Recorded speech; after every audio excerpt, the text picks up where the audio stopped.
جمالنا. السلام عليكم ورحمة الله وبركاته. waxaynu sii wadaynaa casharkankii ka horreeyay waxaynu kusoo qaadanay relationships kan kusoo qaadanay insha Allah isagii baynu sii wadi doonaa oo relationship wax noogu hadhaw waxa inta noogu dhow baan dhameystireynaa marka haddaan imika halka right click ku siiyo casharkii hore waxaan kusoo qaadanay enforced differential integrity waxa ka dhigan tahay iyo faa'iidada uu leeyahay relationship waxa ay program ku leedahay soo qaadanay iyo hadii ayna relationship jirin wuxuu sameeyo iyo program sida uu ugu wareerayo data-daada inuu ku tartiibiyo marka imika maxay ka dhigan tahay cascade update iyo cascade delete waxay ka kala dhigan tahay baan sheegaynaa cascade update iyo cascade delete waxay ka dhigan tahay customer ID-ga halka kugu jira primary key-ga ka dhigtay ee ku soo xidhay foreign key-gan kuwan foreign key baa la yiraahdaa waxaan ahayn primary key ee kuwan kale foreign key baa la odhanayaa marka kan foreign key-ga aad ku soo xidhay maadii ogolaanaysaa baad leedahay computerka yacni programka waxaad leedahay ma ii ogolaanaysaa inaan halkan ka delete gareeyo item ID halka ku jiray okay oo midalan item ID waxaan ka wadaa customer ID-giisu wan yahay baa wax kaa iibsaday marka waxaad doonaysaa inaad iska delete garayso ma delete garayn karaysaa oo ma ii ogolaanaysaa inaan customer ID-gi wanka ahaa ee wax iga iibsaday maadii ogolaan karaysaa okay taas waa cascade delete-ka cascade update-una waxay ka dhigan tahay customer ID-gi wanka ahaa ee wax iga iibsaday inaan wax ka bedelo oo midalan ID-giisa bedelo maadii ogolaan karaysaa okay marka haddii aad tigtan saarto waxay ka dhigan tahay ii ogolow oo wuxuu programku fursad kuu siinayaa customer ID-ga halkaa inaad ka delete garayn karayso kii wax kaa iibsaday ama aad wax ka bedeli karayso kii wax kaa iibsaday okay marka si aan taa u aragno horta maxaan sameynaynaa haddaan imanka samee isna idhaahno wuu na diidayaa sababtay tahay cashirkii hore invoice-ka waxaynu kusoo cashirkii hore invoice-ka waxaan kusoo xareysanay marka si aynu mid jadiida u sameyno aan iska tuurno kuwa waan iska masaxaynaa marka waxaan leenahay cascade update-ka iyo cascade delete-ka labadaba tigta saar si aad faa'iidadooda u aragto okay marka invoice-kii baa furan buu yidhi okay inuu wax nagu qabsado intaynu cashir ku jirro waa wax fiican oo faa'iido ah sababtoo tahay waxaad arkaysaa waxa uu nagu qabsanayo waxa uu yahay iyo sida aynu maartay u daaweynayno marka waxaad leedahay halkii ku laabo cascade update iyo cascade delete okay marka waxaan doonaynaa inaan maxay tahay marka saddex kastaba baalka nagu jiro aan wax ka iibino si aanu aragno ID-ga invoice-ka one day kana one day beriis day okay customer ID-gana one day magaciisana Cabdillaahi ga dhig okay invoice kalaan sameynaynaa oo tool ah natua kana pasta okay customer ID-ga tool ka dhig marka kana Ahmed ka dhig marka imika customerska markaan imanno refresh haddaan sameyno ninkan Cabdillaahi la yidhaahdo wuxuu naga qaatay beriiskaabuu naga qaatay okay xagga kalena ninkan Ahmed la yidhaahdo wuxuu naga qaatay bastadaabuu naga qaatay caliise wuxuu muna naga qaadan okay marka haddaan is idhaahdo imika customerska intaan imaado aan is idhaahdo ninkan Cabdillaahi ID-giisa bedel oo imika wan buu ahaa 4 ka dhig muu yeeli mise ima yeelayo haddaad xaggan la socoto cascade delete-kii iyo cascade update-kii tig baan soo saaray marka waxay ka dhigan tahay markaa tigta soo saarto ii ogolow oo markaan halkan ID-gan markaan bedelo toos buu isna xaggan isu bedeli oo customer ID-ga Cabdillaahi wan buu ahaa haddaan xagga 3 ka dhigo xaggan 3 buu ka dhigaa haddaan 4 xagga ka dhigo 4 buu ka dhigo oo waa cascade update inaan wax ka bedelo ii ogolow oo xagga toos ugu bedel marka maxaan sameyn bal 4 baan ka dhigay marka okay 4 markaan ka dhigo xaggan muxuu sameyn toos buu bedelaya haddaan 5 ka dhigo ka waran 5 haddaan ka dhigo ka waran toos buu xaggan 5 uga dhigaya okay haddaan doonayo ka waran inaan ninkan Ahmed la yidhaahdaba meesha ka saaro customer-kan Ahmed la yidhaahdo macmiilkanba inaan iska tuuraan doonaya okay maadaama invoice baa ku jira hadda la soco ninkan cagaab buu kaa qaatay ahayd marka haddaad doonayso inaad iska tuurto waa delete-kii waa cascade delete-kii haddii aad doonayso inaad iska tuurto tigta markaad soo saarto wuu kaa tuuri haddii aadan tigta soo saarina kaama tuurayo maadaama tigtii soo saaray marka inagu naga tuur baan leenahay delete wuxuu ku leeyahay waxaa jira uu ku leeyahay waxay sababaysaa inay cascade related records inay meesha ka tuurto oo one ah waliba waa hal record oo cagaabtu naga qaatay taasoo lama socotid yes baan leenahay iska tuur wuu tuuray ninkii haya xagga invoice-ka muu ka masixi isagiina yes uu ka masixi muxuu xaggan delete kugu soo qoray refresh u sameyso oo delete kaaga qaado ayar tartiibtaada uu kaa wala qaado wixii okay marka cascade update waxay ka dhigan tahay waa xaggan haddaan ka soo bedelo xaggan iga bedel cascade delete waxay ka dhigan tahay haddaan xaggan ka delete karayo xaggan iga delete kare ka waran haddaan tigta ka soo qaadno iyada okay tigtan ka qaadayna bal wuxuu nagu sameeyo iyadana marka labadan iska xidh halkii noogu laabo labadanba tigta ka qaad inuu noo ogolaado inuu wax ka bedelo iyo inay kale marka waxaan sameynaynaa dadka ma wax ka iibinaynaa invoice-kan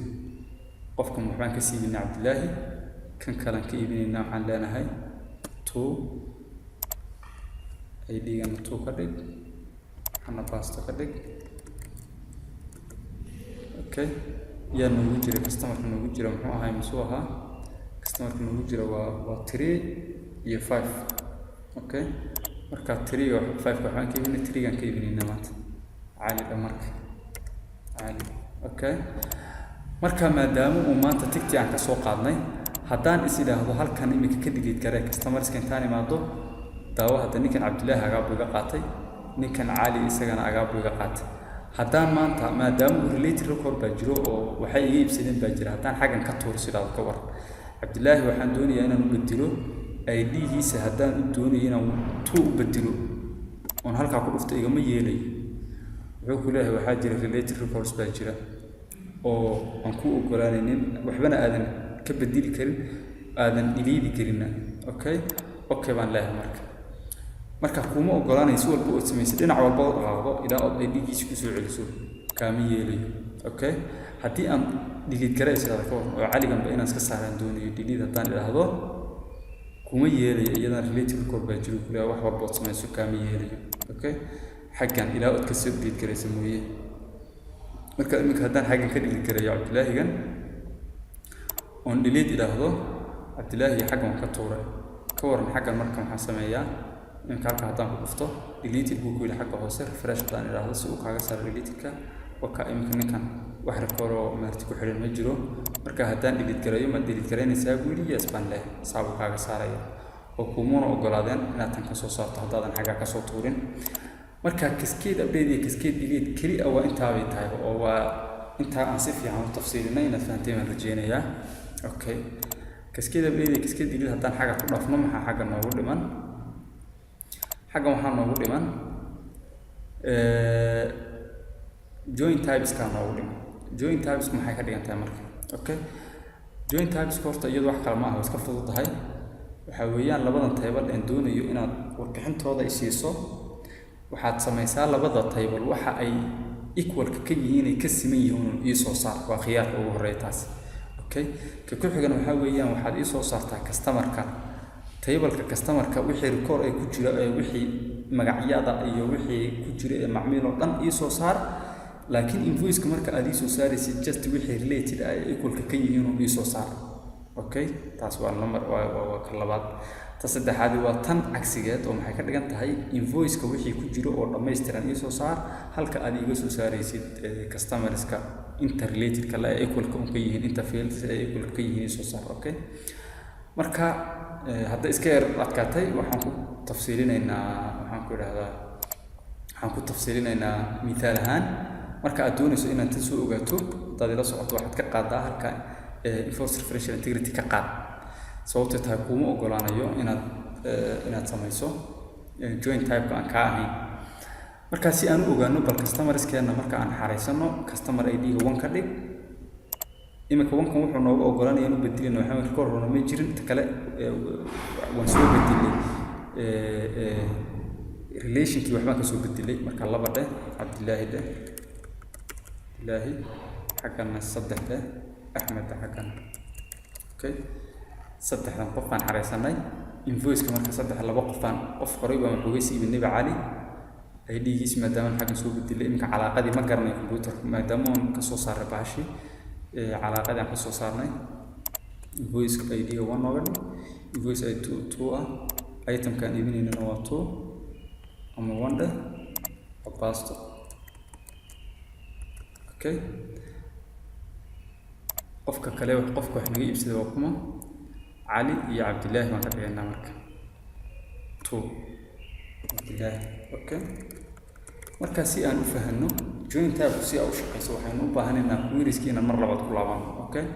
sida aan kuu sheegay queries-kan aan ku tusayo marba waxba ha ka walwali waan gaari doonaa cashirka un baan ku fahmaynaa iminka adi wax lagaaga baahan yahay inaad isku mashquulsanaa. Okay, marka waan ku dhufanaynaa sidan markuu kuu soo saaro waxaan doonaynaa customer-ka iyo invoice-ka. Okay, marka waa calaaqadii ka dhaxaysay taas. marka waxaan doonaynaa inaan nidhaahno waxaad noo soo saartaa qof walba iyo wuxuu naga iibsaday. Okay, marka haddaad halkaa intaad ku dhufato aad eegto join properties-ka markaad eegto nooca ay u noo tahay waa tii u horreysay oo waxaa weeyaan keliya waxaadna tustaa labada table waxa ay equal-ka ka yihiin na tus. iminka iyadoo haddaan saa ku daayo aan view idhaahdo wuxuu noo soo saari keliya intii dadkii wax naga qaatay ee noocan ah buu noo soo saari. Okay, marka view aan idhaahdo sorry maana soo dooraninba xaggan maana soo dooranin. marka waxaa laiga baahan yahay inaan horta kuwan doorto. waxaan doonayaa inaad aan ku tuso waa maxay buu yidhi. marka waxaan leeyahay intaan waxaana tustaa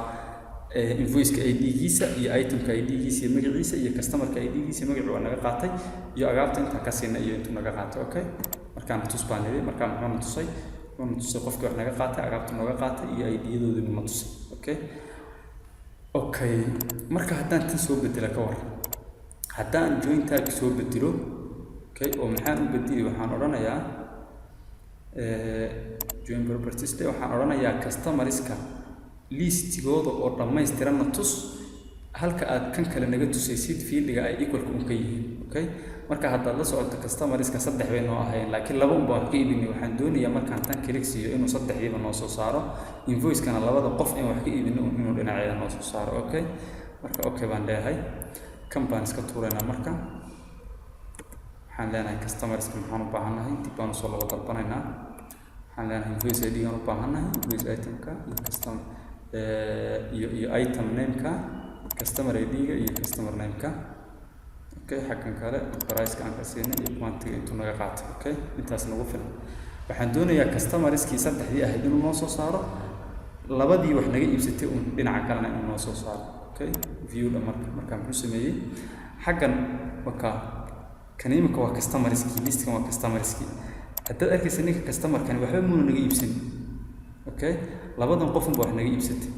laakiin kan wuxuu ugu soo daray waxaynu nidhi hadduu iminka customer-iskeenu fara badnaan lahaayeen liiskani u dheeraan lahaa liiska dhan buu noo soo dhammaystiri lahaa. sababtoo taa waxaynu ka dalbannay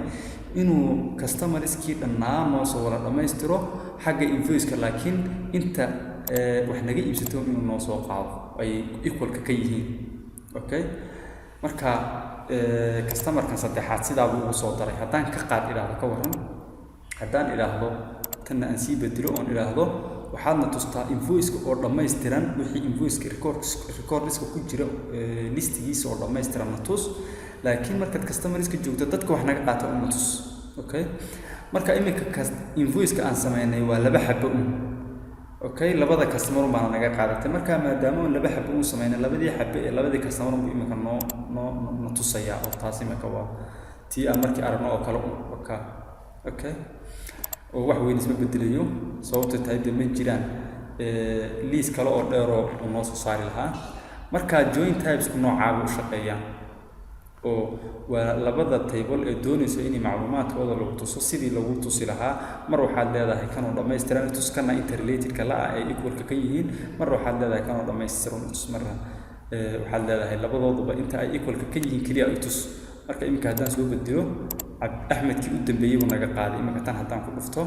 oo mar walba taynu dooranayna waxba adugu haddaad tan fahmi weydo isku sii mashquulin taa u horreysa un iska dooro. Okay, marka tii axmedkii u dambeeyey buu naga qaaday oo waxaynu nidhi labadani waxa ay equal-ka ka yihiin customer-iska wixii agaabta naga iibsaday macmiilkii magacyadoodii wixii naga iibsaday iyo waxay naga iibsadeen keliya noo soo saar baynu ka dalabnay iminka. marka sidaa bukaasna u shaqaysaa. marka kuwan haddaan iska xidhno queries-kan iminka save garee hadduu na yidhaahdo ma save garaynayna aan leenahay sababtoo taa waan gaari doonaa cashiraantiisa. Okay, marka kan si aynu usoo bedelano invoice-kan ayaynu iska tuuraynaa waxa aynu soo waxaynay iska dhibid garaynaynaa. Okay, تاني بنكرشينا مركا عن لنا enforce differential integrity cascade update cascade delete join type كيدا نوت فانتي اوكي انت ان لمدو انت نكسو شيكيني اما ها اهاتو cascade update اما cascade delete اما enforce differential integrity ها اهاتو اما join type كي هاتو انت ان لمدو ان بحقنا نقونيسا ايتمسكا ايتم markaas aan soo xidhno on item ID-giisa ku xidhno waa sidii si la mid ah intii aan maanta ka soo sheekeynayno baatan ku dabaqmaysa oo halka hadda arkaysid wuxuu kugu qoray relation type wuxuu kugu qoray one to many waxa ka dhigan tahay halkan item-ka waxa lagu ogol yahay hal mar inaad ID-giisa qorto